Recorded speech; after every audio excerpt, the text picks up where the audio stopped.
قیامت والے دن رب تعالی ہم سے ضرور پوچھے گا۔ اللہ تبارک و تعالی ہم سے نماز کے بارے میں پوچھے گا۔ خالق کائنات مالک کائنات قیامت والے دن ہم سے قرآن کے بارے میں پوچھے گا۔ اللہ تبارک و تعالی قیامت والے دن ہم سے پوچھے گا کہ میرے بندے میں نے نماز فرض کی تھی، بتا میری بارگاہ میں سر جھکایا تھا؟ رب تعالیٰ پوچھے گا تجھ سے کہ میرے بندے میں نے تیری ہدایت کے لیے تجھے قرآن دیا تھا، تو نے قرآن سے ہدایت حاصل کی تھی؟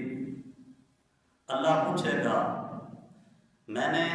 تجھے ساری کائنات کا محبوب عطا فرمایا تھا، بتا میرے نبی کی ذات پہ درود پڑا تھا؟ رب پوچھے گا کہ بتا تو نے میرا ذکر کیا تھا؟ اللہ فرمائے گا کہ میں نے تمہیں دنیا میں دو خوبصورت رشتے دیے تھے ماں باپ کی صورت میں، بتا ان کی خدمت کی تھی، انہیں راضی کیا تھا، ان کا ادب و احترام کیا تھا، ان کے ساتھ حسن سلوک کیا تھا؟ اللہ قیامت والے دن تم سے پوچھے گا کہ میرے بندے میں نے تمہیں مال دیا تھا، میں نے تمہیں حیثیت دی تھی، بتا زکوٰۃ ادا کی تھی؟ اللہ تبارک و تعالی قیامت والے دن تم سے پوچھے گا کہ میرے بندے میں نے تمہیں سب کچھ دیا تھا، بتا کسی کے اوپر کبھی رحم کیا تھا، صلہ رحمی کی تھی؟ تو قیامت والے دن ہم سے یہ سارے سوال پوچھے جائیں گے، اور اب فرمائے گا کہ بندے تیری زندگی کا مقصد یہ تھا کہ تو نماز پڑھتا، تیری زندگی کا مقصد یہ تھا کہ تو قرآن کی تلاوت کرتا، تیری زندگی کا مقصد یہ تھا کہ عظمت والے نبی کی ذات پہ درود پڑھتا، تیری زندگی کا مقصد یہ تھا کہ میرا ذکر کرتا، تیری زندگی کا مقصد یہ تھا کہ تو ماں باپ کی خدمت کرتا، تیری زندگی کا مقصد یہ تھا کہ تو صلہ رحمی کرتا، لوگوں کے اوپر رحم کرتا، بتا میں نے جو تیرے ذمے کام لگائے تھے کیا تم وہ کر کے آیا؟ تو کیا جواب دیں گے؟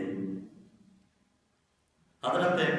موسیٰ علیہ السلام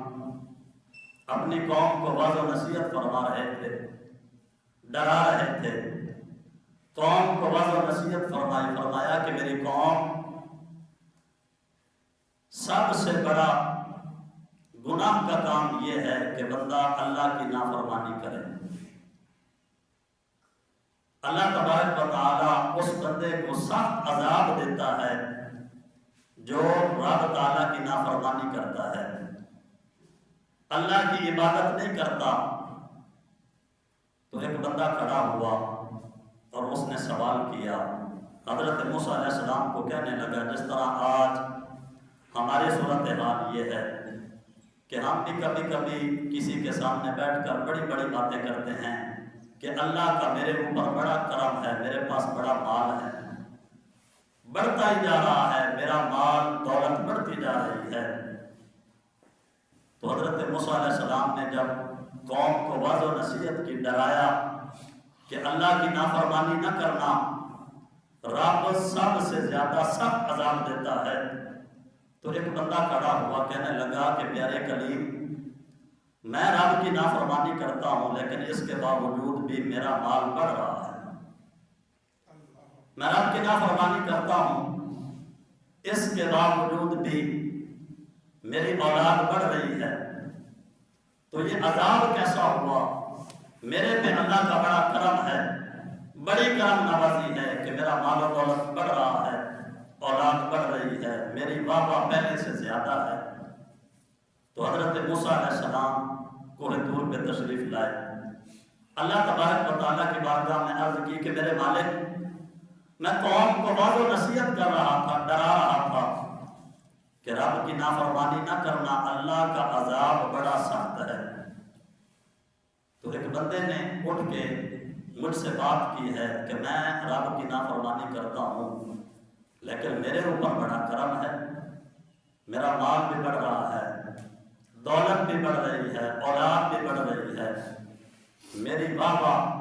پہلے سے زیادہ ہے، تو یہ کیا ہے؟ تو رب ذوالجلال خالق کائنات مالک کائنات نے ارشاد فرمایا میرے پیارے کلیم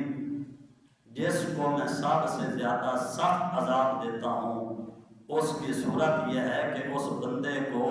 میں اپنی بارگاہ میں سر نہیں جھکانے دیتا ہوں، اس سے سجدے کی توفیق چھین لی جاتی ہے،